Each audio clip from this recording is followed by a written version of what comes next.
오늘 제목은 기초양육 25번째죠. 섭리하시는 하나님과 영원한 복음이라는 제목입니다.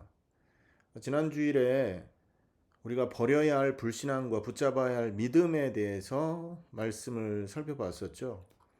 이삭을 괴롭히던 이스마엘과 하갈을 내보냈을 때 하나님께서 역사하시고 그 언약하신 대로 아브라함의 삶을 이끌어 주셨던 내용이었습니다.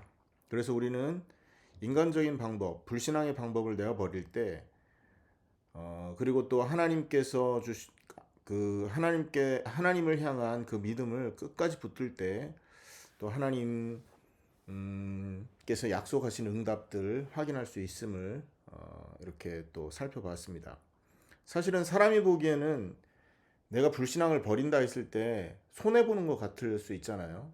근데 하나님의 섭리 가운데서는 그것이 오히려 약속의 성취와 은혜를 받는 역사가 이루어지는 것입니다. 오늘 본문은 지난주에 이어서 하나님의 섭리가 아브라함 삶 속에 계속해서 어떻게 나타나는지를 보여주는 그런 본문입니다. 하나님의 약속을 아브라함이 붙들었잖아요. 근데 그 약속 붙든 아브라함에게 어떤 방식으로 하나님이 그 은혜를 공급하시고 그 영원한 복음에 대한 희망을 비춰주시는지 오늘 본문에서 살펴볼 수가 있는 것입니다. 그래서 지난주 교훈에 이어서 하나님이 섭리하시는 가운데 우리가 가져야 될 믿음이 무엇인지를 중요하게 붙들어야 될 줄 믿습니다. 첫 번째입니다. 하나님이 함께 하심을 깨닫게 합니다. 하나님께서 아브라함의 인생에 개입하셔서 하나님이 함께하고 있다라는 사실을 알게 하신다라는 거죠. 우리의 인생 속에서도 하나님이 함께하심을 알게 만들어 주실 겁니다. 이번 한 주간에 그 응답 있으시기를 축원합니다. 본문 22절을 한번 보시길 바랍니다. 본문 우리가 읽었던 22절에 보면 그때 아비멜렉과 그 군대 장관 비골이 아브라함에게 말하여 이르되 내가 무슨 일을 하든지 하나님이 너와 함께 계시도다 이런 고백을 하죠. 네가 무슨 일을 하든지 하나님이 너와 함께 계시도다. 여러분, 이방 왕의 입에서 이 고백이 나왔다라는 것은 굉장히 놀라운 일 아닙니까? 불과 얼마 전까지만 해도 아브라함이 그랄 땅에서 그 두려움 때문에 자기 아내를 누이라고 속이고 또 이 아비멜렉에게 비굴한 모습을 보였던 그런 인물이잖아요. 그런데 이제는 오히려 그 땅의 왕이 아브라함을 만나가지고는 하나님이 당신과 동행하신다라고 인정하게 되었습니다. 이건 뭐죠? 아비멜렉이 하나님께서 아브라함과 함께 하신다는 분명한 증거를 목격했기 때문에 그런 것입니다. 그것을 목격했기 때문에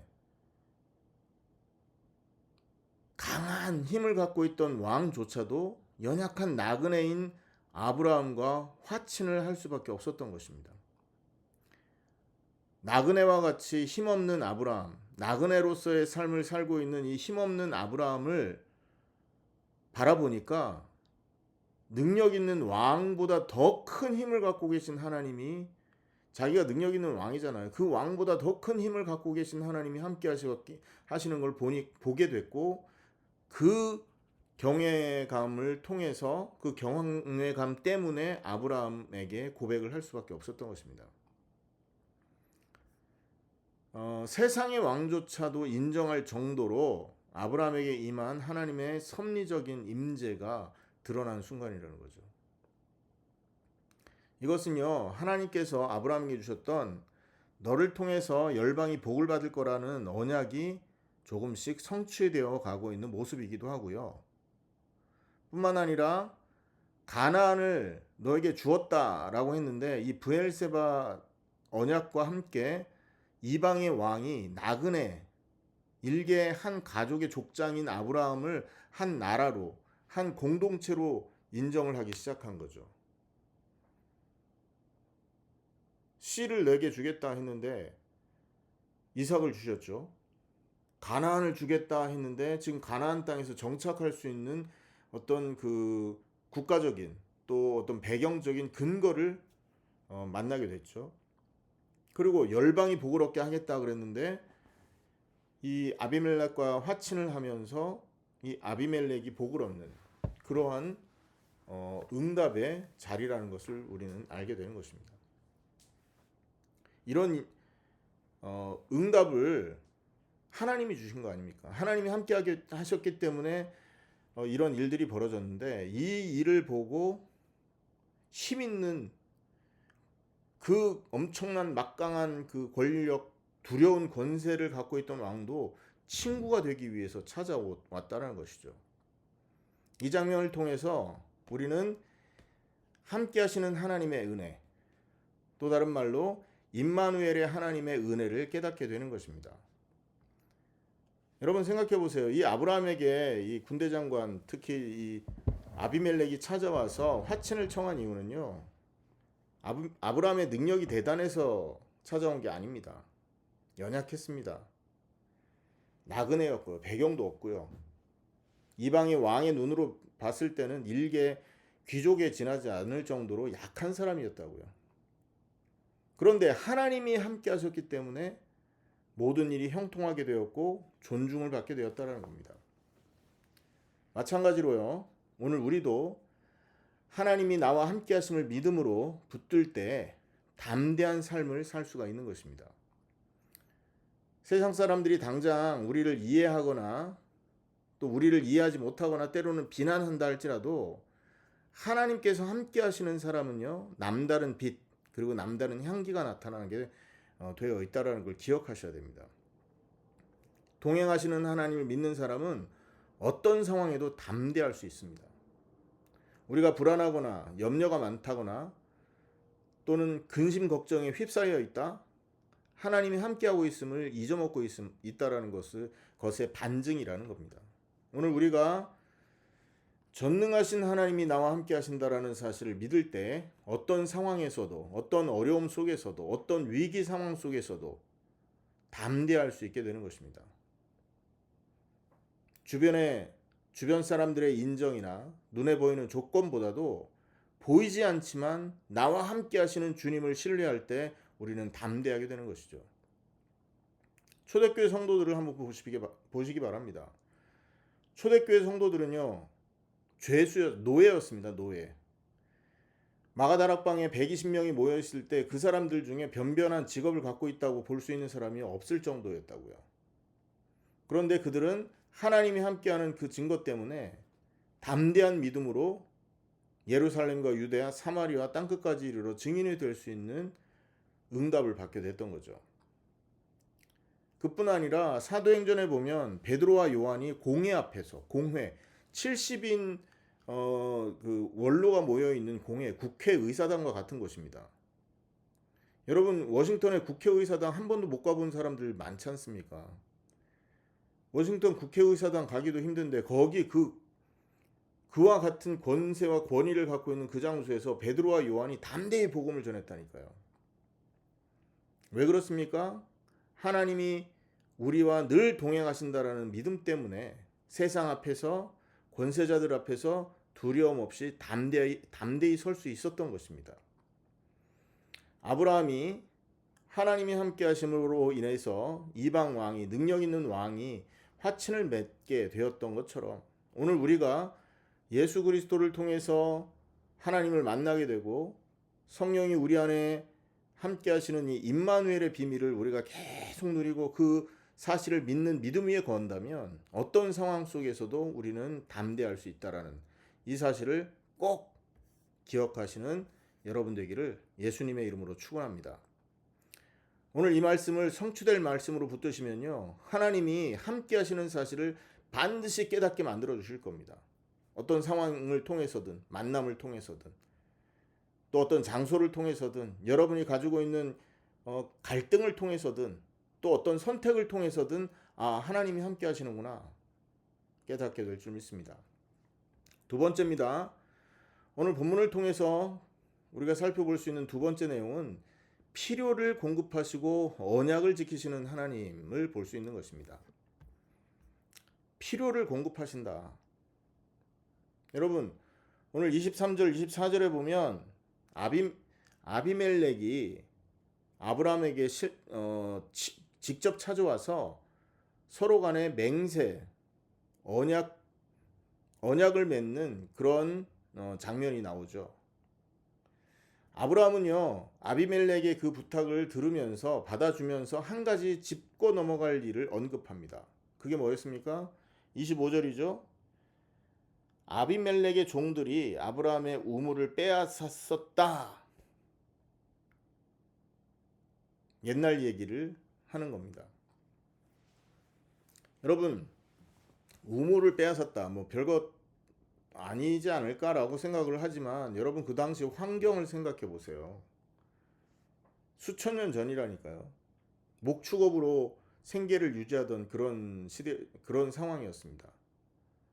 광야였어요. 여러분, 광야에 가장 필요한 게 뭡니까? 물이지 않습니까? 물은 가뭄에 물은 돈 주고도 못 사는 그런 귀중한 것 아니었습니까? 생명과도 같은 필수 자원이었었습니다. 그것을 여러분 아비멜렉의 종들이 와서 빼앗아 갔다라는 거예요. 생명을 빼앗길 것 같은 목숨의 위협을 받는 굉장한 위기가 있었음을 아브라함은 아비멜렉에게 언급을 했던 거죠. 억울하다라는 겁니다. 근데 아비멜렉은 궁색한 변명을 합니다. 자기는 전혀 알지 못했다고 말하면서 발뺌을 하지 않습니까? 거기에서 아브라함은요, 다투지 않고 오히려 자신의 가축대에서 양과 소를 가져다가 아비멜렉에게 주면서 언약을 맺습니다. 그죠? 27절입니다. 아브라함이 양과 소를 가져다가 아비멜렉에게 주고 두 사람이 서로 언약을 세우니라. 그리고 우물에 대한 소유권을 분명히 하기 위해서 암양 새끼 7마리를 따로 주어서 증표를 삼았습니다. 28절에서 30절이죠. 아브라함이 7 암양 새끼를 따로 놓으니 아비멜렉이 아브라함에게 이르되 이 7 암양 새끼를 따로 놓으면 어찌미냐. 아브라함이 이르되 너는 내 손에서 이 암양 새끼 7을 받아 내가 이 우물 판 증거를 삼으라. 이렇게 말합니다. 여러분, 암양 새끼 그리고 또 양과 소, 짐승을 아비멜렉에게 내어준 이유는요, 언약을 맺자라는 겁니다. 약속을 하자, 맹세를 하자. 네가 만약에 약속을 어긴다면 나는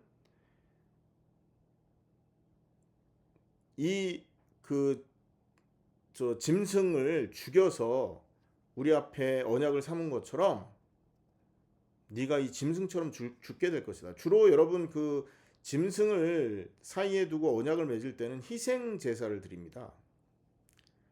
그게 고대 근동의 풍습이었습니다. 사람과 사람 또 나라와 나라가 조약을 맺을 때는 짐승을 죽여서 둘로 쪼개놓고 그 갈라진 사이를 지나갑니다. 서로가. 그 의미는 뭐냐면 네가 약속을 어기면 여기 죽어있는 짐승처럼 죽게 될 거다라는 걸 의미하거든요. 그래서 인간 사이의 언약을 맺기 위해서 암양 새끼 7을 내어준 거잖아요. 여기에서 우리가 알 수 있는 그림자가 있습니다. 그게 뭐죠? 십자가입니다. 하나님이 우리에게 보내주신 어린 양 예수 그리스도, 그분의 십자가는요, 하나님과 인간 사이의 언약이라는 것입니다. 인간과 인간 사이의 언약은 짐승을 죽임으로써 맺어집니다. 그런데 하나님과 인간 사이의 언약은 자기 아들을 죽음에서 부활시킴으로써, 죽음의 그 그리스도를 남겨두지 않으시고 다시 살아나게, 3일 만에 살아나게 하심으로써 하나님과 인간 사이는 언약이 체결됐다라는 것이죠. 그리스도와 함께 죽으면 그리스도와 함께 살아날 수 있다라는 것입니다.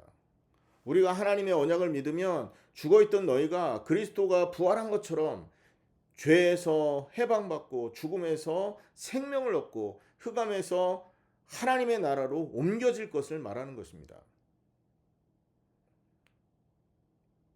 짐승을 죽임으로써 조약이 맺어졌다면 그리스도가 죽음으로써 하나님과의 언약이 체결됐음을 기억해야 되는 것입니다.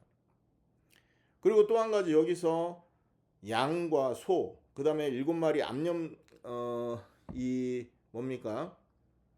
암양 새끼 7마리를 내어주면서 얻은 게 있었죠. 소유권을 얻었습니다.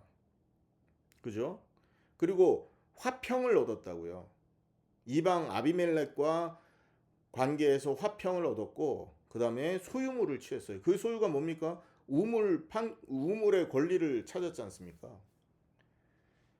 인간과 인간 사이의 짐승을 중심으로 언약이 맺어질 때는 주고받는 게 있는 거죠. 마찬가지로 우리가 하나님께서 주신 그리스도를 사이에 두고 언약을 맺는다면 회복될 게 있고 찾아올 게 있게 되는 거죠. 그 회복될 게 뭡니까? 하나님과의 관계에서 화친입니다. 우리는 하나님 앞에 원수된 자요, 진노를 받아야 될 존재잖아요. 근데 짐승을 죽이듯이 그리스도를 죽음에서 부활시킴으로써 맺어진 이 언약은 원수된 우리가, 하나님 앞에 원수되고 사형을 받아서 멸망받아야 될 우리가 하나님 앞에 화친한 자, 평화 관계가 회복되었다라는 것입니다. 그리고 취할 것은 뭡니까? 우물을 취했듯이 생명을 취하게 되어 있는 거예요. 어떤 생명이요? 그리스도의 생명. 그리스도의 은혜, 하나님과의 관계,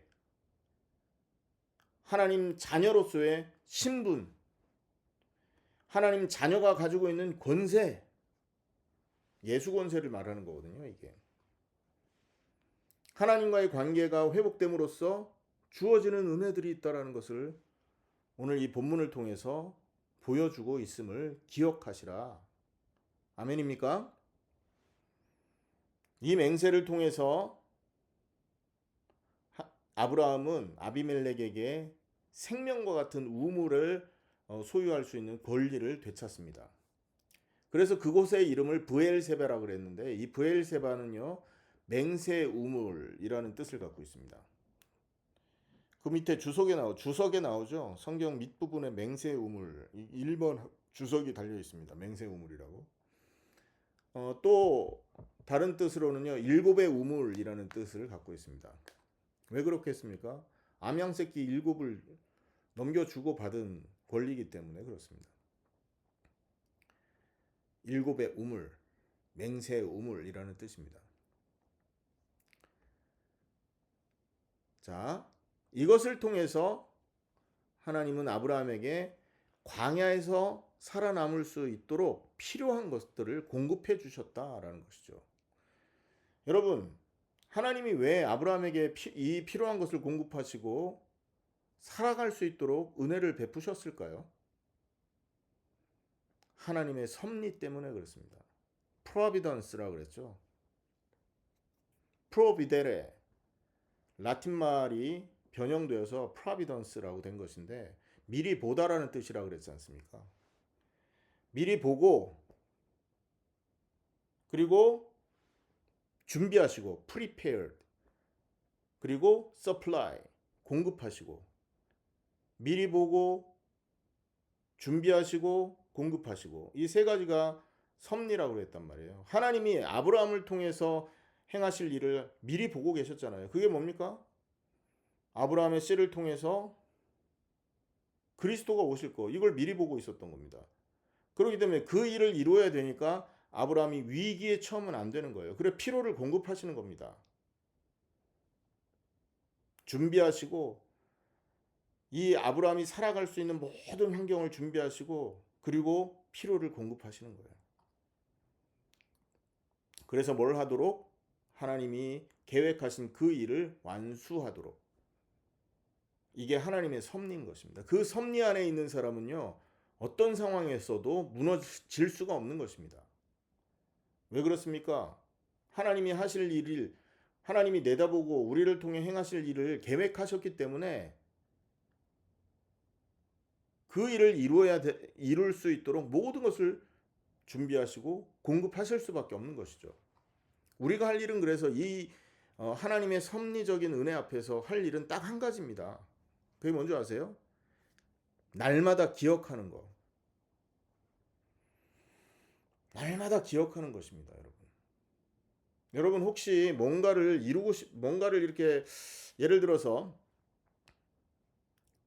대학에 합격을 하고 싶다든지 혹은 뭐 자격증 시험을 딴다든지 혹은 올해 내가 돈을 얼마를 번다든지 이럴 때 일반 사람들이 쓰는 방법 중에 하나가 뭔지 아십니까?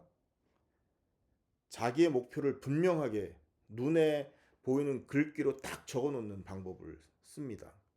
그리고 매일 씁니다. 제가 한국에서 만난 어떤 분이요. 100일 일기라고 그걸 쓰더라고요. 그 일기의 주제가 뭐냐 물어봤습니다. 그랬더니 올해 3억 8천만 원 빚이 있는데 그 빚을 갚는 게 목표래요. 그래서 그 목표를 매일 적는답니다. 처음에는 뭐 저렇게 어리석은 짓을 하지? 그거 적는다고 빚이 없어질까? 이런 생각을 했거든요. 근데 제가 생각을 바꿔서 가만히 생각해 봤어요. 여러분 한번 생각해 보세요. 사람이 결심을 하지 않습니까? 그러면 이 결심이 희미해지지 않는 한 뭔가를 하게 돼 있다니까요. 내가 오늘 내가 10kg를 빼겠다. 그 결심이 희미해지지 않으면 매일 운동을 하든지 밥을 굶든지 2년 전에 제가 있잖아요. 딱 요맘때 살을 좀 빼볼까 하고요. 물만 먹고 완전 그 음식을 먹지 않았던 그런 날이 있었거든요. 딱 10kg를 10일 만에 뺐습니다. 소금을 먹으면서 그리고 애플 사이더 비니거 먹으면서 10일을 딱 견뎠더니 10kg가 빠지더라고요. 그게 딱 그 고난 주간이었었거든요. 그 어떤 사람들은 목사님 금식기도 하셨네요 그러더라고. 아닙니다. 다이어트 했습니다. 제가 솔직하게 금식기도라고 양심상 포장하기가 싫더라고요. 결심을 하니까 행동하게 되더라고요. 근데 그 결심이 희미해지면 어떻게 될까요? 하고 싶은 마음이 떨어진다니까요. 그렇기 때문에 이 불신자들은 자기가 원하는 목표를 완수할 때까지 자기 결심을 이렇게 약해지지 않게 만들려고 그걸 계속 이렇게 쓴답니다. 여러분, 불신자도 자기의 결심을 굽히지 않기 위해 그런 일을 한다니까요. 만약에 하나님의 백성이 하나님의 섭리, 하나님이 우리의 인생을 다 계획하고 계시고 앞길을 예비하고 계시고 그리고 그 예비된 그 앞길의 그 일들을 이루기 위해서 다 준비하고 계시고 정확한 시간에 하나님이 공급하실 것이다라는 이 내용을 여러분 잊어먹는다고 생각해 보세요. 하나님이 암만 역사해도 이게 하나님이 주신 응답이라고 감동이 오지 않게 돼 있다니까요. 근데 그분이 오늘 만나서 무슨 얘기를 했냐면 자기가 빚을 2억 8천인가 3억 8천을 갚으려고 했는데 그걸 적다 보니까 실제 돈을 갚을 일이 돈이 생기더래요. 자기가 뭐 보험인가를 깨갖고 돈이 한 6천만 원인가 생겼는데 이걸 가지고 딴 일을 할까 하다가 자기 그걸 쓰다 일기를 쓰면서 그 6천만 원을 생각하다가 아니지 내가 올해 이런 결단을 했는데 이걸 딴 데 쓰면 되겠어? 빨리 갚아야겠다고 6천만 원을 바로 그냥 은행에다 입금을 시켰다 하더라고요. 만약에 그걸 쓰지 않고 결심이 희미해졌다면 어떻게 됐겠습니까? 그거 딴 데 썼겠죠. 보통들 그러지 않았습니까? 하나님의 언약도 마찬가지입니다. 우리 마음속에서 희미해져 버리잖아요. 다른 데 관심을 두게 돼 있어요. 희미하게 돼 있다니까요. 하지만 우리가 초대교회 성도들이 그랬던 것처럼 이 하나님의 언약을 매일 기억하고 시간마다 기억하고 숨 쉴 때마다 읊조리고 기억하고 하나님이 나와 함께 하시고 나의 앞길을 예비하시고 그것을 이루기 위해서 필요를 준비하시고 공급하신다라는 걸 날마다 잊지 않는다면 여러분 위기 상황에서 넘어가겠습니까? 문제 앞에서 실망하고 낙심하고 남을 정죄하고 갈등 속에 빠지겠냐고요. 그렇게 되지 않습니다. 여러분 경제가 어렵고 여러 가지 상황 어려울 때 하나님이 우리 앞길을 예비하고 계시고 그 일을 이루기 위해서 준비하고 계시고 공급하고 계신다라는 걸 기억해 보세요. 그 언약을 우리 마음속에 떠올려 보시라고요. 어떤 일이 벌어지는지. 기적을 체험하게 될 것입니다. 사단은 이 말씀을 빼앗아가고 이 언약을 희미하게 만드는 일에 최선을 다할 겁니다. 그럼 우리는 어떻게 하면 됩니까? 기억만 하면 되는 거예요. 시간을 정하고 마음을 정하고 장소를 정해서 그 언약이 내 마음속에서 또렷해질 때까지만 묵상하면 되는 거라고요. 어떻게 됩니까? 그러면 모든 문이 열리게 되어 있습니다. 하나님이 함께하는 증거를 보게 되어 있다. 반드시 보게 되어 있다니까요. 그래서 하나님의 섭리를 믿는 사람은 내가 실수를 하든 내가 연약하든 부족하든 상관없이 흔들리지 않게 되어 있다니까요. 아브라함의 인생 속에서 그렇지 않습니까? 아브라함이 연약했잖아요. 그런데 하나님이 아브라함의 인생을 통해 하실 일을 계획하고 계셨기 때문에 그 연약함과 상관없이 그 연약함을 뛰어넘어서 하나님이 피로를 채우시고 하나님이 공급하셨다니까요. 큰 응답이 있기를 예수님의 이름으로 축원합니다. 피로를 공급하시고 언약을 지키시는 하나님이라는 게 이 브엘세바 우물의 내용을 통해서 우리가 놓치지 않아야 될 내용이라는 것입니다. 세 번째, 오늘 이 본문을 통해서 우리에게 주시는 세 번째 내용은 뭐냐면 영원하신 여호와와 영원한 언약의 소망이라는 겁니다. 모든 일이 평화롭게 해결됐잖아요. 그리고 아브라함은 그 땅에 브엘세바라는 이름을 남겼지 않습니까? 아비멜렉과 비골이 자기 땅으로 돌아간 뒤에 아브라함은 브엘세바에서 에셀나무 한 그루를 심습니다. 그리고 거기서 영원하신 여호와의 이름을 불렀다라고 기록하죠. 33절입니다. 우리 한번 같이 읽겠습니다. 시작. 아브라함은 브엘세바에 에셀나무를 심고 거기서 영원하신 여호와의 이름을 불렀으며, 이건 뭐냐면 아브라함이 그곳에서 여호와 하나님께 예배를 드렸다는 겁니다.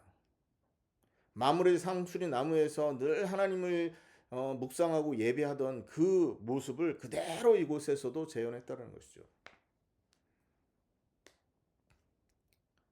이 모습은 뭐냐면 아브라함에게 주어진 이 평화와 물질적인 풍요의 자리에서 아브라함은 한 가지를 놓치지 않기 위해서 애썼다라는 거예요. 그게 뭡니까? 그 모든 은혜의 근원이 하나님이었다라는 것을 잊지 않기 위해 늘 애썼고, 그 은혜 주신 하나님께 자기를 내려놓고 그 하나님을 경배하는 선택을 했다는 겁니다. 여기서 호칭을 한번 보세요. 영원하신 여호와 엘 올람이라고 불렀어요. 영원하신 여호와 엘 올람, 이게 히브리 말이잖아요. 지금까지 여러 하나님을 경험하면서 여러 하나님의 이름을 경험했습니다.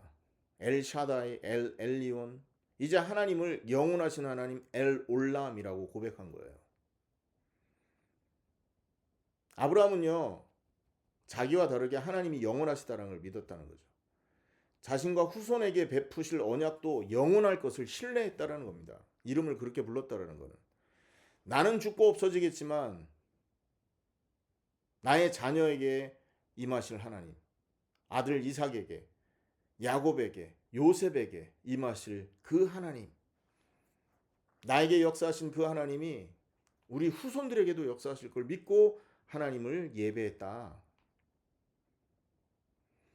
달리 말하면 지금 눈앞에서 누리게 된 이 우물, 그리고 낙원의 삶의 평안함이 다가 아니다라는 걸 알았다라는 겁니다. 앞으로 영원토록 이루어갈 하나님의 언약적인 계획이 있음을 아브라함이 깨달았다는 거예요. 그래서 에셀나무를 심었는데 이 에셀나무의 특징이 뭔지 아세요? 조금씩 자라가지고 오래 이게 간답니다.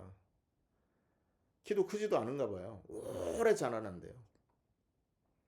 그래서 그 나무가 오래 지속되는 것처럼 여호와여 주는 영원한 하나님입니다라고 경배를 했던 것입니다. 아브라함이 고백한 영원한 하나님은요, 언약을 영원히 지키시는 신실한 하나님이다라는 뜻을 갖고 있어요. 그러니까 하나님은 아브라함과 맺은 언약을 아브라함 때에 끝내는 분이 아니라니까요.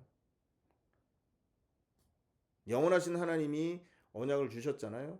천천히 더디게 이루어지는 것 같아 보이지만 자신의 하나님은 자기 자신의 언약을 반드시 성취해 가신다라는 것을 아브라함이 고백을 한 것입니다. 그도 뭐 우리가 알다시피 아브라함 한 사람에게 약속하신 것이 이삭, 야곱 그 후손한테 대대로 이루어지다가 결국은 2000년 전에 온 인류 구원을 위한 복음의 핵심 되신 그리스도를 통해서 완성하셨지 않습니까? 그리고 부활하시고 승천하시고 다시 오신다 약속하고 계셨다고요. 십자가와 함께 죽고 부활의 동참함을 믿은 자는 하나님의 백성이 되고 하나님을 영원히 섬길 수 있고 죽어서도 하나님을 섬기는 자리에 있게 될 것이다라고 약속했잖아요. 그래서 우리는요, 단순히 하나님이 지금 현세에서 주시는 은혜에만 우리가 만족해서는 안 되는 겁니다. 왜요? 영원하신 하나님이시기 때문에. 우리가 죽고 난 이후에 자녀에게도 이 언약이 전달될 것이고, 주님께서 재림한 이후에 우리가 하늘나라 삶을 살면서도 이 언약은 지속될 거라고요. 아브라함은 에셀나무 앞에서 그 고백을 한 겁니다. 우리에게 좋은 일이 있다. 하나님이 함께 하시는 증거가 나타났다. 그 안에서 영원하신 하나님을 기억하는 여러분 되기를 축원합니다. 하나님께서 아브라함에게 내 씨를 통해서 모든 민족이 복을 얻으리라 말씀하셨잖아요. 그 약속을 하셨을 때 내 씨가 누구를 말하는 거예요? 결국은 예수 그리스도를 가르치는 겁니다. 세월이 흘러서 다윗의 언약으로 또 선지자의 예언으로 메시아에 대한 언약은요, 예수님 안에서 완전히 성취되잖아요. 그리고 십자가와 부활을 통해서 완전한 새 언약을 우리에게 허락하셨잖아요. 갈라디아 3장 18절, 3장 14절에는 그리스도 예수 안에서 아브라함의 복이 이방인에게 미치게 하고라는 말이 있어요. 갈라디아 3장 14절에 보면 예수 안에서 아브라함의 복이 이방인에게 미치게 되었다. 뭡니까? 영원하신 하나님이 그 약속대로 더디게 천천히 보이는 것 같지만 완전히 그 말씀을 성취하셨다라는 얘기 아닙니까? 이제 우리는요, 그리스도의 십자가와 부활을 믿을 때 아브라함에게 주신 이 영원한 복을 그리스도 예수 안에서 누리게 된 축복의 시대를 살고 있는 겁니다. 아브라함이 바라본 영원한 이 궁극적인 언약은 뭐냐? 복음 안에서 우리에게 주어진 영원한 생명과 구원입니다. 그리고 천국의 소망, 그리스도의 재림을 바라는 거예요. 자, 그러면 우리가 지금 시대에 이 영원한 언약의 시대를 살아가고 있는데 어떤 태도로 이 믿음을 지켜야 되겠습니까? 우리가 이건 적용을 해야 되는 부분이죠. 뭡니까? 말씀 성취를 끝까지 믿고 말씀이 희미해지지 않도록 매일 기도하면서 살아가야 되는 것입니다. 아브라함은 비록 예수 그리스도를 보지 못한 시대에 살았잖아요. 하지만 영원하신 하나님을 예배하면서 미래에 나타나실 그리스도를 소망하면서 살았던 사람입니다. 하지만 오늘 우리는 이미 오신 그리스도를 알고 복음이 완성되는 것을 바라보는 은혜를 입었잖아요. 초대교회 성도들을 보세요. 로마의 박해 고난 가운데 주님이 재림하실 것, 그리고 하나님의 나라가 완성될 것을 언약으로 잡고 그것을 소망하면서 깨어 기도했다고요. 기도가 뭐냐? 하나님이 주신 말씀을 새기는 겁니다. 내 마음과 생각과 모든 삶 속에. 이게 희미해지면 다 희미해진다니까요. 하나님의 언약은 반드시 성취됩니다. 그 언약의 핵심인 복음, 복음의 핵심인 십자가와 그리스도, 이것이 증거되고 있고 저와 여러분을 통해서 증거되어지는 중에 있습니다. 그래서 아브라함이 에셀나무를 심고 영원한 하나님을 불렀던 것처럼 우리도 이 영원한 언약의 이 복음의 희망을 놓치지 않기 위해서 날마다 말씀과 기도로 믿음을 든든하게 가꾸어 가야 될 줄 믿습니다. 결론입니다. 오늘 창세기 21장 22절에서 34절 말씀을 통해서 하나님의 섭리하시는 하나님과 영원한 복음이라는 제목으로 말씀 나눴잖아요. 이 말씀은 지난주 메시지하고 자연스럽게 이어져 있습니다. 우리가 왜 불신앙을 버리고 믿음을 붙들어야 하는지 결정적인 이유는 하나님이 살아계시고 섭리 가운데 역사하기 때문에 불신앙을 버려야 된다는 거죠. 아브라함에게 오늘 두려움을 이길 수 있도록 하나님이 함께하는 임재의 삶을 살게 했고요.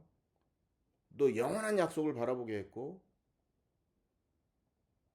또 하나님의 그 피로를 하나님이 준비하신 이 은혜로 그 아브라함에게 필요한 것들이 공급되어지는 축복을 누렸지 않습니까?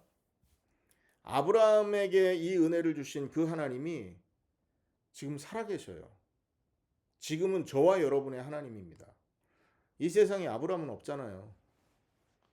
아브라함이 죽고 없어진 이후에 그 하나님은 저와 여러분의 하나님이 되었습니다. 예수 그리스도 안에서 우리와 영원히 함께하고 우리의 필요를 따라 은혜 베풀고 궁극적으로 영원한 생명 약속을 이루시는 하나님이시라는 거죠. 그래서 이제 복음의 언약을 붙드는 믿음, 그리고 섭리하시는 하나님을 믿는 믿음, 버릴 것을 버리고 붙들어야 될 것을 붙드는 그런 지혜로운 성도. 그래서 이 세상에서 나그네로 있지만 하나님 나그네로 사는 동안에 하나님의 섭리와 약속을 붙들어서 정말로 믿음의 큰 열매를 맺는 저와 여러분이 될 수 있기를 예수님의 이름으로 축원합니다. 기도하겠습니다.